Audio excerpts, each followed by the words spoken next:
بسم الله الرحمن الرحيم. ويل لكل همزة لمزة الذي جمع مالا وعدده يحسب أن ماله أخلده كلا لينبذن في الحطمة وما أدراك ما الحطمة نار الله الموقدة التي تطلع على الأفئدة إنها عليهم مؤصدة في عمد ممددة صدق اللہ العظیم. اس سورت کا نام سورہ ہمزہ ہے. پہلی آیت میں لفظ آ رہا ہے، اس سے سورت کا نام ہوا. یہ سورت بھی مکی ہے، اگرچہ صاحب جلالین نے اس میں اختلاف نقل کیا ہے کہ بعض مکی کہتے ہیں، بعض اس کو مدنی کہتے ہیں، لیکن اکثریت بلکہ اس کو ایک درجے میں کہا جائے گا اجماع. ایک آدھی رائے کو اجماع کے خلاف نہیں کہیں گے، اجماع اسی پر ہے کہ یہ سورت مکی ہے اور مضمون بھی یہی بتلا بھی رہا ہے. اور میں نے کہا بھی تھا کہ سورہ زلزال سے لے کر سورہ ہمزہ تک ایک ترتیب کے ساتھ ایک مضمون چلا آ رہا ہے. اس میں یوں کہیے کہ جو بات سورہ الحاقم التکاثر میں کہی گئی ہے اس کا ایک حصہ اس سورت میں بیان کیا گیا. وہاں تو التکاثر عام ہے، کثرت کو چاہتا ہے انسان. کس چیز کی کثرت کو اس کو بیان نہیں کیا تھا. مال کی کثرت، اولاد کی کثرت، عزت کی کثرت، بہرحال کہیں کی بھی کثرت ہو. جو دین سے غافل کرنے والی ہے وہ چیز مذموم ہے. یہاں اس کے ایک حصے کو بیان کیا گیا اور وہ ہے مال کی کثرت، کہ انسان مال کی کثرت کو اتنی بڑی چیز سمجھتا ہے کہ اس کے آگے وہ کسی چیز کی حقیقت اس کی نظروں میں نہیں ہے. تو اس پر وہاں تو کہا تھا الہاکم التکاثر، غفلت میں ڈال دیا. یہاں اس پر لان تان ہے اور فرمایا کہ بربادی ہو ہر اس آدمی کے واسطے کہ جو عیب جوئی کرتا ہے اور تان تشنی کرتا ہے.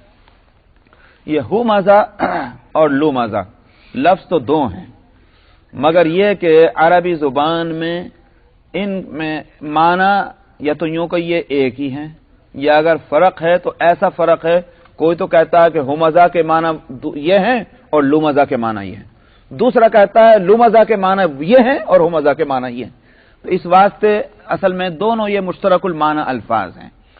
اور حاصل یہ ہے منہ پر کسی کو برا کہنا اور پیٹھ پیچھے کسی کا عیب نکالنا، یہ ہمزہ اور لمزہ دونوں کے یہ معنی ہوتے ہیں. فرماتے ہیں کہ بربادی اور انسان کے واسطے یہ دوسروں کو حقیر سمجھتا ہے. پیٹھ پیچھے بھی برائیاں کرنا اور سامنے بھی کسی کی عزت نہ کرنا. تو یہ آخر کیوں ہو رہا ہے؟ اس واسطے کرتا ہے انسان کہ اپنے کو بڑی چیز سمجھتا ہے، دوسرے کو ذلیل سمجھتا ہے. اور اپنے کو بڑی چیز کیوں سمجھ رہا ہے؟ اس لیے کہ آپ ہیں مال والے. مال کے دیکھا اب سمجھا کہ سب دنیا کے انسان ذلیل ہیں، میں ہی بڑا ہوں کیونکہ میرے پاس مال ہے، دوسروں کے پاس مال نہیں. یہ ہے وہ خرابی. اس لیے فرمایا کہ تباہی و بربادی ہو ہر اس کے لیے جو تان تشنی کرتا ہے اور عیب جوئی کرتا ہے. الذی جمع مالا وعددہ، جس نے مال کو جمع کیا اور اس کو کاؤنٹ کرتا رہتا ہے. آج کتنے ہو گئے؟ کہیں ایک روپیہ کم تو نہیں ہو گیا، $1 کم تو نہیں ہو گیا، آج کی انکم کیا ہے، بس اسی کو شمار کرنے میں لگا ہوا ہے. کہیں اس کا جو ہے لیول کم نہ ہونے پائے. جو مال کا اکٹھا ہو رہا بڑھے ضرور مگر گھٹے نہیں، روز اس کو کاؤنٹ کرتا ہے. تو یہ مال کی ایسی محبت کہ اس میں ذرا کمی آنے کو گوارا نہ کرے اور اس کو گن گن کے رکھے، یہ اشارہ ہے اس طرف. ہو سکتا ہے کہ جس کے لیے جب یہ صورت نازل ہوئی تو بعض لوگوں کا مزاج مشرکین مکہ میں رہا بھی ہوگا. چنانچہ کہا بھی جاتا ہے کہ ولید ابن مغیرہ وغیرہ یہ انہی لوگوں میں تھے کہ جو مال کی کثرت کو بہت بڑی چیز سمجھتے تھے. یحسب ان مالہ اخلدہ، یہ گمان کرتا ہے کہ اس کا مال ہمیشہ رہنے والا ہے. اخلدہ کا لفظ لا ہے. اخلدہ کے مطلب ہمیشہ رہنا نہیں جو میں نے ترجمہ کیا، بلکہ یہ کہ مال ہی اس کو ہمیشہ رکھے گا.